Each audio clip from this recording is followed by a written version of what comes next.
Hey, thanks for joining me. Before I get into today's topic, I'd like to say a few words about my last video, exes. Because it seems I raised some ire, because I got some pretty offensive comments. So I'd like to say thank you for your unsolicited opinion. While completely meaningless, it has been duly noted. Because you got a right to your opinion. I got a right to mine. And when it comes to orders and threats, I'm kind of like a rope, I guess. I pull along pretty good, but I don't push worth a damn. And in case you weren't aware of it, right up there in the top right-hand corner of your screen, you've got a box with a little X. Now, I didn't make you tune in, and I ain't stopping you from tuning right back out. So if anybody don't like what I'm doing here, well, that's why God made your eyes move and your neck turn, so you could look somewhere else. But thanks for watching anyway, because on YouTube a hit's a hit. And that's all I'm going to say about that. Today what I'd like to talk about is Mad Cow.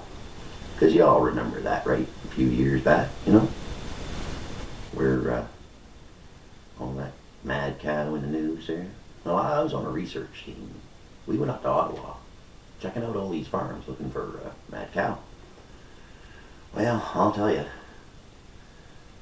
we found a goat with a real depression problem, a couple of pigs with attitudes, coops full of pissed off chickens, and a whole bunch of jackasses with political aspirations, but we never saw no sign of no mad cow.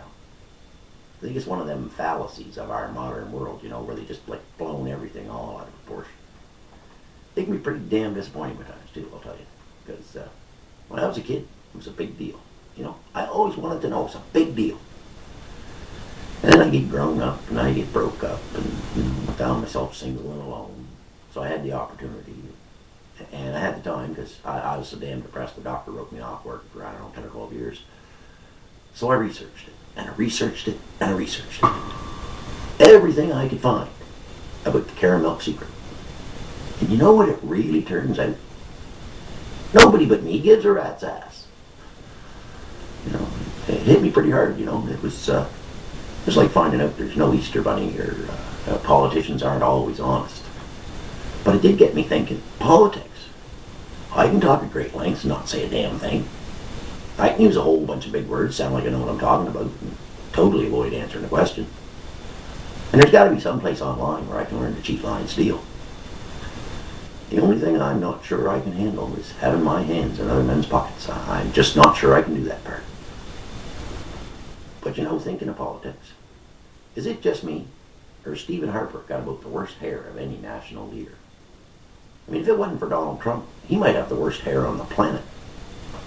I know guys whose mothers got better haircuts than he got. And one of them was blind. Every time I see Harper, he makes me think of that old TV show. You remember back in the 60s there, Thunderbirds, the paper mache guys with the wires and and the really bad special effects, that little twinkle in their eye and that kind of vague grin. Every time I see Harper, that's what I think of, He always looks kind of stunned, but informed. Like he's stoned out of his gourd, but he's the only one that knows it. Well, I'll tell you, if he is, I hope he's on pills or something. Because if somebody like him was found out to be a pothead, it could set our cause back 20 years. Thanks for staying with me. Until next time, remember, if you keep eating all the shit they feed you, after a while everything tastes the same. They even got a name for the flavor.